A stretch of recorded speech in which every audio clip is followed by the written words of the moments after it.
Assalamualaikum semuanya. Sebelumnya saya ucapkan terima kasih karena masih terus mengikuti cerita bergambar di channel ini.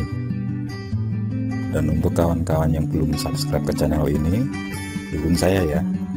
Klik tombol subscribe dan klik logo lonceng untuk bisa berlangganan gratis di video cerita bergambar selanjutnya. Oke, sebagai imbalannya kali ini saya akan coba menggambar sekaligus bercerita tentang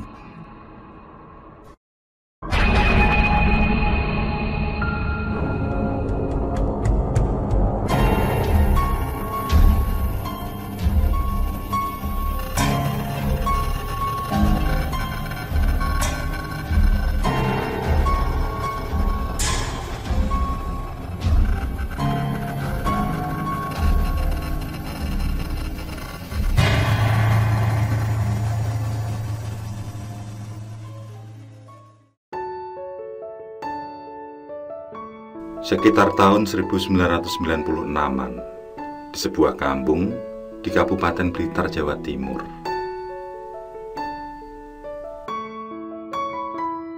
Pak Amin menjalani rumah tangga sekitar 6 tahun lamanya. Bersama istrinya Bu Siti Alifah, dia bekerja sebagai buruh tani. Di kampung mereka itu, mayoritas warganya adalah bertani, kecuali beberapa warga yang tidak punya lahan, termasuk Pak Amin yang harus membanting tulang menjadi buruh. Masyarakat sekitar menyebut Pak Amin dengan orang yang tidak punya rasa capek, karena dia bekerja tidak mengenal waktu. Bu Siti sendiri merupakan wanita yang sangat kuat, bahkan tenaganya melebihi laki-laki. Dia selalu menitipkan anaknya, Rodia, yang berumur sekitar 5 tahun pada orang tuanya yang dekat dengan rumahnya. Keluarga Pak Amin termasuk keluarga yang bisa dibilang sederhana. Meskipun rumahnya masih berdinding bambu, tapi dia mampu melengkapi perabotan rumah dengan lengkap. Para tetangga juga melihat keluarga itu biasa saja, seperti umumnya warga yang lain, supel dan tidak pernah macam-macam.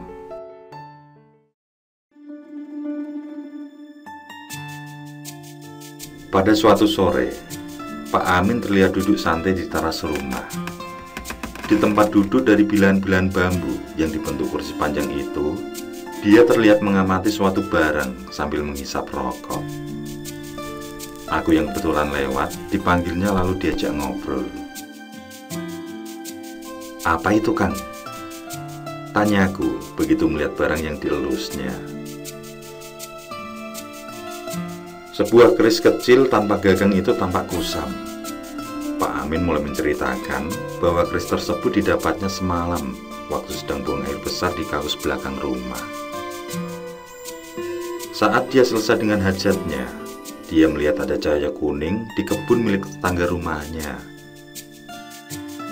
Langsung saja dia mendekat, dan ternyata cahaya tersebut berasal dari keris itu. Padahal sore tadi Pak Agus bersih-bersih di sekitar,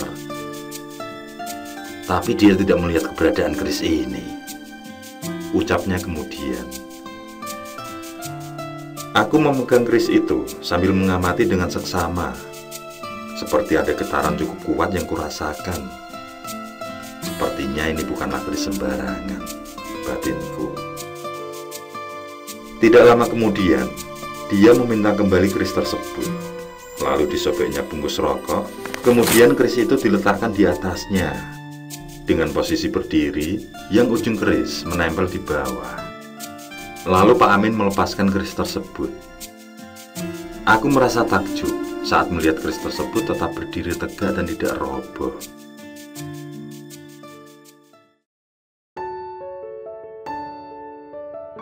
Selang 2 minggu, Pak Amin mulai meninggalkan pekerjaannya sebagai buruh tani. Dia mulai menggeluti pekerjaan baru sebagai seorang pedagang hewan ternak, yaitu kambing dan sapi. Dan anehnya, dia seolah menjadi pedagang besar karena langsung mempunyai barang dagangan yang banyak. Padahal untuk modal dibutuhkan uang yang besar.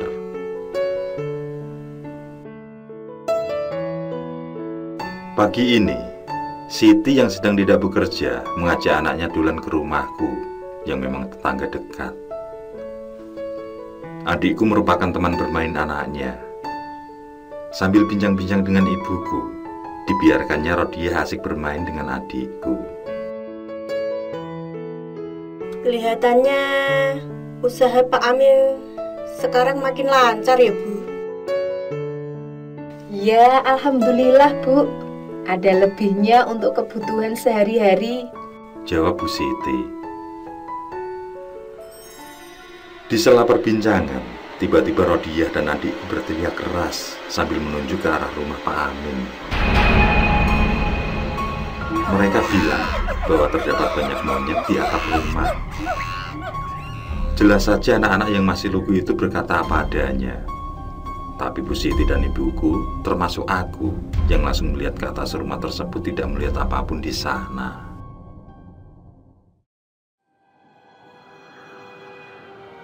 Setelah kejadian tersebut, Bu Siti mengalami hal-hal aneh di rumahnya. Hampir tiap tengah malam, dia selalu melihat uang berhamburan dari atap rumah.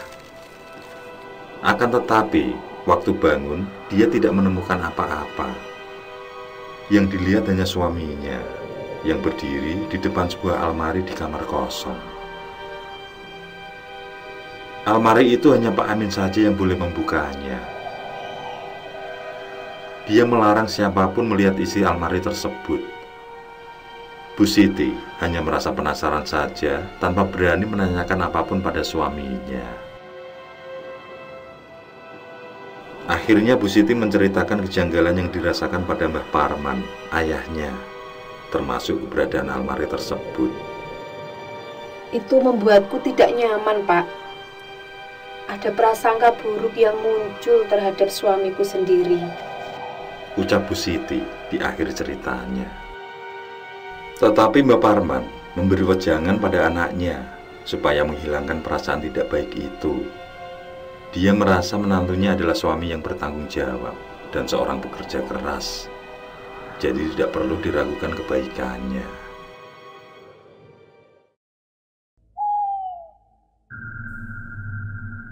Malam ini, Mbah Parman berada di rumah anaknya, Bu Siti. Sekitar jam 9 tadi, Bu Siti menyuruhku memanggilnya karena Rodiah mengalami demam tinggi disertai muntah. Sementara Pak Amin belum kembali entah kemana. Akhirnya aku ikut menemani Mbah Parman di sana. Sambil menggendong Rodiah, Bu Siti menunjukkan almari yang membuat pikirannya tidak nyaman selama ini. Almari yang hanya Pak Amin yang tahu isinya. Mbah Parman mengajakku ke kamar yang sedikit berhawa aneh di mana almari itu terletak di sudutnya. Dengan sikap tegas, akhirnya Mbah Parman memutuskan untuk membuka almari yang terkunci itu. Setelah dibuka paksa, pintu almari itu pun terbuka. Kami dikejutkan dengan gerombolan monyet yang keluar saling berkejaran. Monyet-monyet itu berhamburan menuju atap rumah yang kemudian lenyap tanpa bekas. Hanya suaranya yang masih terdengar, tapi itu pun tidak lama. Kami mendapati sebuah keris kecil yang ditunjukkan padaku dulu dan payung kecil dari kertas. Payung yang biasanya diletakkan di atas pemakaman seorang bayi. Tampak pula sesajen buah-buahan yang ditaburi bunga.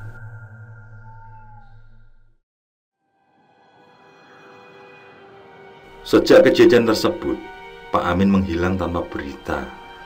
Sementara Rodiah masih mengalami demam yang tidak kunjung sembuh. Dan untuk memperjelas tentang apa yang terjadi, akhirnya Mbah Parman memanggil Ki Iskan, orang yang terkenal dengan ilmu kebatinannya dari kampung sebelah. Setelah menceritakan tentang apa yang dilihatnya, Mbah Parman mengajak Ki Iskan melihat almari tersebut. Yang kemudian orang pintar itu mengambil keris kecil dan payung kertas di dalam. Tampak ada getaran di tubuh Ki Iskan. Dengan mulut komat kamit, dia membawa barang tersebut ke halaman rumah.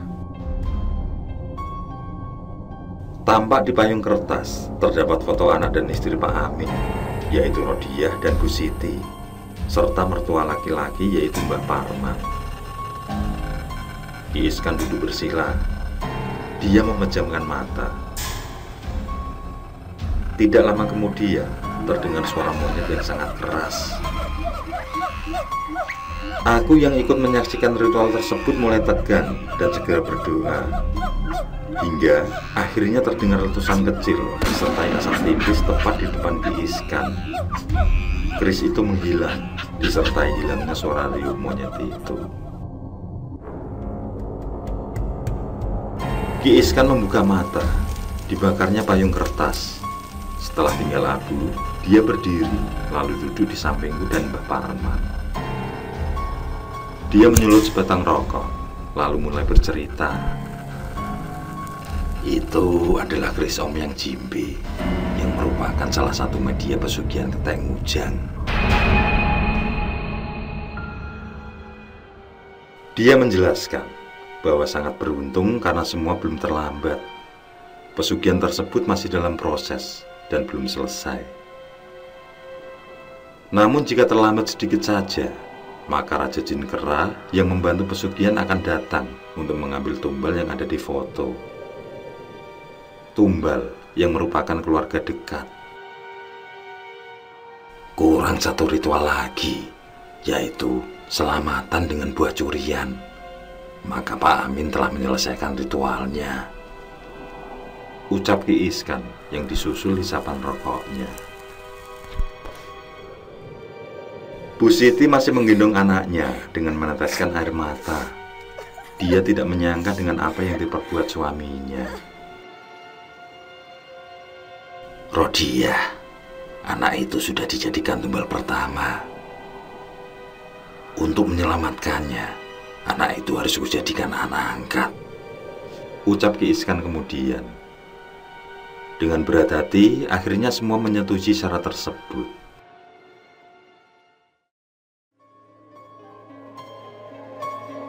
Kejadian tersebut membuat gempar seisi kampung. Warga tidak menyangka kalau Pak Amin, seorang pekerja keras itu, berubah arah begitu menemukan sebuah keris.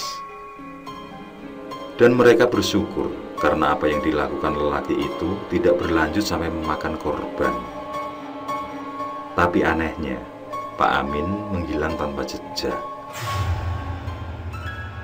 Beberapa hari kemudian, rumah Bu Siti dibongkar atas perintah Mbah Parman.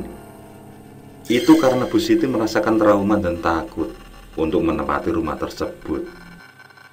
Dan selain itu, banyak warga yang menemukan hal mistis di sana. Yang paling sering adalah suara ketek yang riuh tanpa wujud.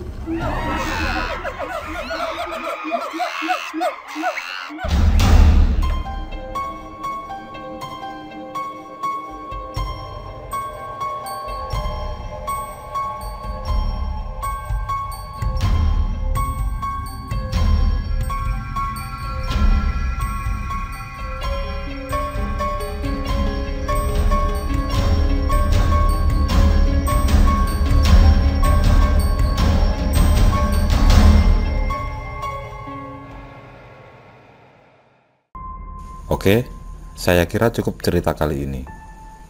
Untuk cerita-cerita lainnya, silahkan buka di bagian video dalam channel ini, di playlist cerita bergambar.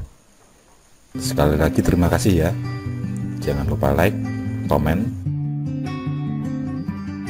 share juga boleh. Dan untuk yang belum subscribe, langsung klik tombol subscribe. Semangat berkarya. Akhirul kalam. Wassalamualaikum warahmatullahi wabarakatuh.